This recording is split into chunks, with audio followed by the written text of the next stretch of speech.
আমি এই মাত্র তাদের আমন্ত্রণ করেছি, তাদেরকে এই মাত্র ইনভাইট করা হয়েছে, ব্যাপারটা এরকম। তাহলে I have just invited them, I have just invited them. সে এই মাত্র পার্সেল গ্রহণ করেছে, তার মানে সে এই মাত্র একটা পার্সেল পেয়েছে মাত্র। তাহলে আমরা কি করছি, হি হ্যাজ, তার মানে হি হ্যাজ তারপরে just, he has just receive the parcel, he has just receive the parcel.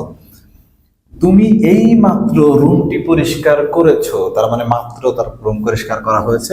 Same ভাবে you have just clean the room, you have just clean the room. সে এই মাত্র একটি ল্যাপটপ কিনেছে, তার মানে মাত্র কিনেছে। she has just bought a laptop, she has just bought a laptop। তারা কি এই মাত্র ফুটবল খেলেছে? তাহলে এটা কি আমরা প্রশ্ন করে ফেললাম, সেক্ষেত্রে আমরা হ্যাভ হ্যাজ আগের মতো সামনে নিয়ে আসছি। Have they just played football, have they just played football. তারা কি এই মাত্র সিদ্ধান্ত নিয়েছে? সেম ভাবে question, have they just taken decision, have they just taken decision.